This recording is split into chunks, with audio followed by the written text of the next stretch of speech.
فاطمہ وہ امام حسن کا ذکر پورا ہوا. اب چند دوسری باتیں تعزیے کے حوالے سے. میرے پاس ایک صاحب آئے, کہنے لگے مولانا حضور شیخ الاسلام علامہ مدنی میاں صاحب نے تعزیہ جائز کہا ہے, فلانے نے جائز کہا ہے, فلاں جائز کہتے. تعزیہ کا مطلب آپ جانتے, اس کا مطلب ہوتا تعزیت, پرسہ دینا, غم میں شامل ہونا.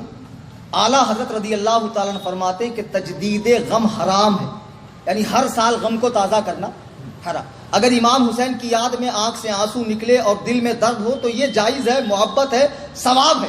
لیکن سینہ پیٹنا, کپڑے نوچنا, بال نوچنا, تلوار سے, چھری سے, چاقو سے اپنے آپ کو زخمی کرنا, یہ سب ناجائز و حرام اور جہالت کے کام ہے. اسلام میں کسی بھی میت کا غم, کسی بھی دنیا سے جانے والے کا غم 3 دن سے زیادہ منانا جائز نہیں ہے. البتہ عورت اپنے شوہر کا غم 4 مہینہ 10 دن منا سکتی ہے. سرکار امام علی مقام کی مظلومانہ شہادت کو یاد کر کے آپ آنسو بہا سکتے ہیں, اصالہ ثواب کر سکتے ہیں. لیکن یہ جو تعزیہ بنانے کی بری بدعت ہے, اس کو مختار ثقفی نے شروع کیا تھا, جس نے بعد میں نبی ہونے کا دعویٰ کیا, اور ہندوستان میں اس کو تیمور لنگ لے کر آیا اس بری بدعت کو, اور پورے ہندوستان میں یہ بدعت ہو گئی کہ 10ویں محرم الحرام کو اپنے ہی ہاتھوں سے بنایا ہوا وہ لکڑی کا وہ خوبصورت پنیوں اور پلاسٹک کا ایک تیار کر لیتے, مینارہ وغیرہ, گنبد وغیرہ, اور اس کو لے کر چلتے ہیں. پھر کوئی اس میں دھاگا باندھ رہا ہے, کوئی اس کے آگے گر پڑ رہا ہے, کوئی اس پہ نذرانے پیش کر رہا ہے, کوئی اس کو پھول ہار چڑھا رہا ہے, اندر نقلی قبریں بنائی جا رہی, کوئی فاتحہ پڑھ رہا ہے, کوئی سمجھ رہا ہے اس میں امام حسین ہے.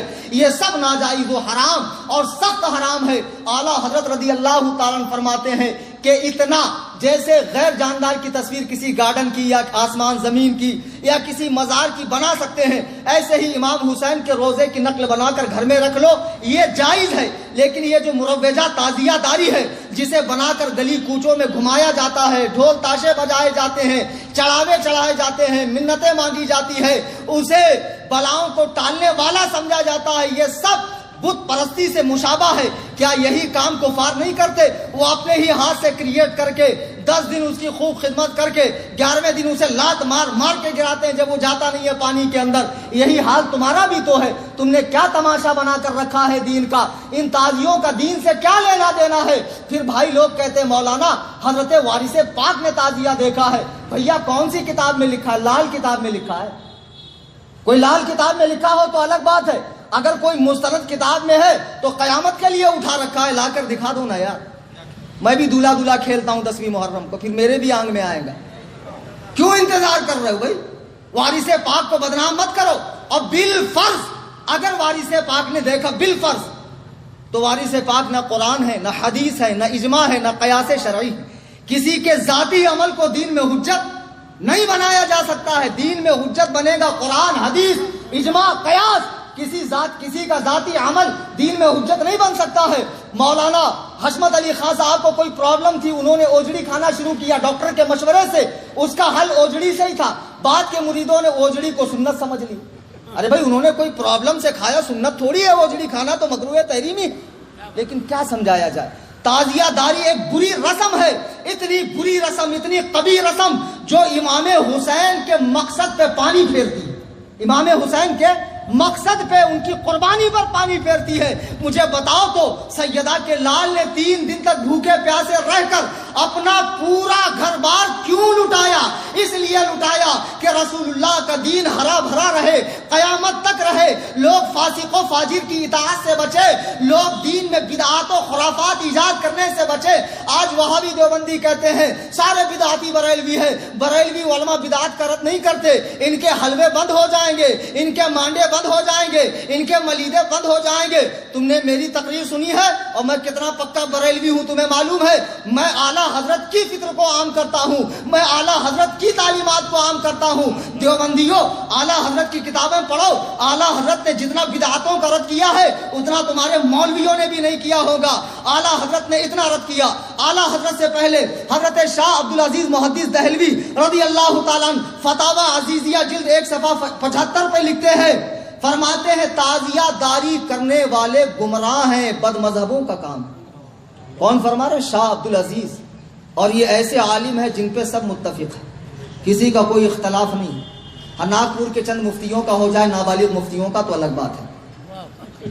پھر اس کے بعد اعلیٰ حضرت امام احمد رضا خان فاضل بریلوی رضی اللہ تعالی عنہ جو حامی سنت اور ماہی بدعت ہے، بدعت کو جڑ سے اکھاڑ کر پھینکنے والے اور سنتوں کو زندہ کرنے والے، ارے مجدد ہوتا ہی وہ ہے جو سنت کو زندہ کرے، بدعت کو اکھاڑ کر پھینکے۔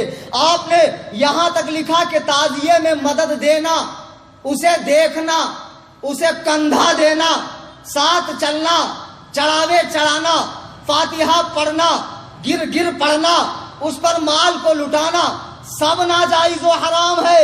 تعزیے کی رکھی ہوئی مٹھائی کو کھانا منع ہے، اگرچہ حرام و شرک نہیں ہے لیکن منع ہے، اس لیے کہ جاہلوں کی نظر میں وہ تعظیم والی چیز ہے، تو جاہل کہیں تعظیم کی چیز نہ سمجھے، اس لیے اس مٹھائی کو بھی نہ کھایا جائے۔ یہ اعلیٰ حضرت امام احمد رضا کا فتویٰ ہے، لیکن ہمارے پیارے بھائی، ہمارے سنی بھائی، ہمارے کم علم بھائی جو تعزیہ کرتے ہیں وہ سمجھتے ہیں ہر چیز میں اعلیٰ حضرت ہی سختی کر رہے ہیں۔ بھیا ایسا نہیں ہے، تعزیے پہ فتویٰ صرف اعلیٰ حضرت کا نہیں ہے۔ ناگپور شہر کے بہت بڑے عالم حضور فقیہ اعظم ہند مفتی عبدالرشید فتح پوری رحمۃ اللہ، کون؟ ناگپور شہر کے ہی ہے نا، ان کا فتویٰ بھی ہے کہ تعزیے کا سامان مسجد میں رکھنا حرام، مسجد میں بھی رکھنا حرام، اتنی بری چیز ہے تعزیہ۔ ان کا ہی نہیں، مراد آباد، ہبلی، کرناٹک، بہار، یہاں تک کہ جملہ علماء اشرفیہ، علماء پاکستان، بمبئی، علماء منظر اسلام، یہ سارے فتاوے ہمارے پاس موجود ہیں۔ اب کوئی کہہ رہے ہیں کہ بھیا فلاں حضرت نے جائز فرمایا ہے، مدنی میاں صاحب نے، ان کے بھائی نے۔ آپ کو پتا ہے مدنی میاں کے پیر و مرشد کون ہیں؟ حضور سرکار کلاں سید مختار اشرف صاحب رحمۃ اللہ علیہ، بڑی عظیم شخصیت۔ ان کا فتویٰ معلوم ہے آپ کو کیا ہے؟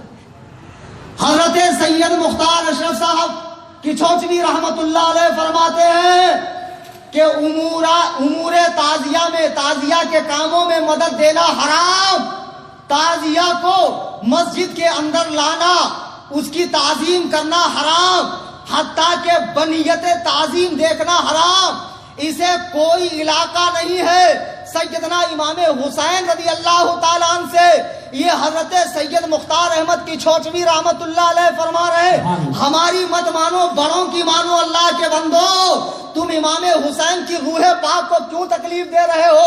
مجھے بتاؤ، کیا سیدہ کے لال نے اسی لیے قربانی دی تھی تم دارو پی کے، چرس پی کے، گانجا پی کے، سال بھر ٹانگ اوپر کر کے سوتے رہو، نمازوں میں نہ آؤ، مسجدوں میں نہ آؤ، حقوق العباد نہ ادا کرو، ماں باپ سے صلہ رحمی نہ کرو، پڑوسیوں کا حق ادا نہ کرو، جوا کھیلتے رہو، اور جب محرم کی 10 تاریخ آئے تب غم حسین مناؤ، تعزیہ نکالو، دین کا تماشا بناؤ، سڑکوں کو جام کرو اور لوگوں کو کہنے کا موقع دو کہ ہمیں کیا نام رکھتے ہیں، ان کے یہاں بھی تو یہ سب ہوتا ہے، سڑکوں کو جام کیا جا رہا ہے۔ اللہ کے بندو، خدا کی قسم، تعزیے میں مدد دینا بہت برا کام ہے، روح حسین کو تکلیف ہوگی۔ آپ کو معلوم نہیں، سر امام پاک کو تنے مبارک سے جدا کرنے کے بعد تلوار کی نوک پہ رکھ کر یزیدیوں نے کربلا کے میدان میں ڈھول بجائے تھے، یزیدیوں نے امام حسین کی قربانی کا مذاق اڑایا تھا، شراب پیا تھا، ناچے تھے، گائے تھے، اور پورے رقص و سرور کے ساتھ عبید اللہ ابن زیاد کے پاس کوفہ میں پہنچے تھے۔ بتاؤ 10ویں محرم کو یہ کام کس نے کیا تھا؟ حسینیوں نے کیا تھا کہ یزیدیوں نے؟ آپ کہتے ہو غم مناتے ہو، یہ کیسا غم منانا ہے؟ کسی کی شہادت پہ ڈھول بجانا یہ غم منانا ہے؟ تمہارا باپ مر جائے، تمہاری ماں مر جائے، تیرا بیٹا مر جائے، پھر بلا، ہجڑوں کو بلوا کے نچوا، ناچنے والیوں کو بلوا، ڈھول بجا اور بڑے دھوم دھام سے اپنے گھر والے کی میت نکال، پھر میں تجھے مانوں گا کہ واقعی غم ایسے منایا جاتا ہے۔ کہیں گے مولانا نہیں ایسے غم نہیں منایا جاتا ہے، پھر رسول کریم کے نواسے کا غم ایسے کیوں مناتے ہو؟ امام حسین کی قربانی کا مطلب یہ ہے کہ ان کے بتائے ہوئے طریقے پہ عمل کرو۔ امام حسین کی قربانی کا مطلب یہ نہیں ہے یہ سواری نکال کے، علم نکال کے، پنجے نکال کے، دلدل نکال کے، یہ تعزیے نکال کے، یہ حال آنا، یہ وجد آنا، یہ قوالی آنا، یہ پنجے، یہ سب کیا ہے؟ یہ سب بدعات کی چیزیں ہیں، انہیں مٹا دو، ملیا میٹ کر دو، ان کا دین سے کوئی تعلق نہیں۔ یہ امام حسین کی قربانی سے ہرگز اس کا کوئی لینا دینا نہیں ہے۔ اور اگر کسی کو برا لگے بھائی سب کو اچھا لگے ایسا بیان تو میں کبھی کروں گا ہی نہیں. کسی نہ کسی کو تو برا لگا ہی ہوں, کسی نہ کسی کے چہرے پہ تو 12 بجے ہی ہوں گا. یہ الگ بات ہے کہ دور کے لوگ مجھے نظر نہیں آ رہے, تو خدا کے لیے پیچھے مت بولنا اماں خالہ کی طرح پان پٹی پہ چائے پیتے پیتے. غلط بولے مولانا, نہیں بولنا چاہیے تھا. خود مولانا سے ہی آ کر بول دو, اپنے ڈاؤٹ کلیئر کر لو, اور بھیا اگر تمہارے پاس کوئی دلیل ہے تو لا کر مجھے دے دو, ہم جماعت علماء بھی وہ کریں گے.